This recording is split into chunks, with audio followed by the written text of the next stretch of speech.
Lansera? Gubuan niya, takilid rin.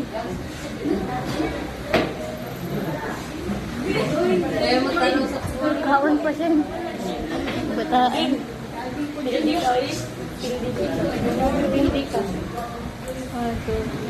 Sa araw ng kasalan, tauhan, Simon, ang unang tauhan, Simon, ang ikalawang tauhan, Sagani.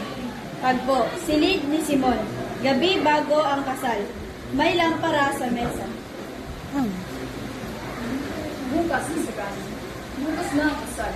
Ang kasal mo, nito Pilayas at Pauline. Wow. Nandoon ang mga gobernador.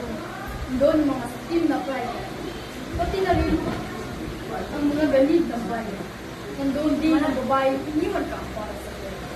Isang pilit na nito at BOOM! Magbabago ang lahat. Dito ba ako sa iyo? Maghiganti ito para sa ating dalawa.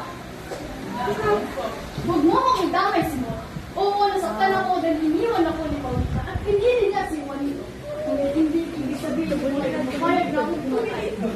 Bukas, kung papatayin sila, maraming mga inosenteng tao madadamay. Pati ako, ayoko mamatay na may galit sa iba. Mahina ka! Pero tayo inaalipin dahil sa mga katulad mo!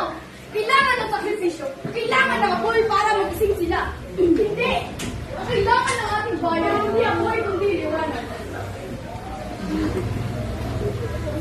Hindi ko kailangan gamitin mo ang aking sakit para sa parasal mo.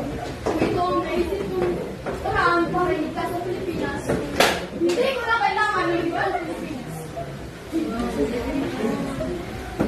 Sige, tama ka. Kunin mo, usapin mo. Marahil hindi ka na talaga magsisimula ang pagbabago. Hindi sa bomba, kundi sa pagpili ng tama.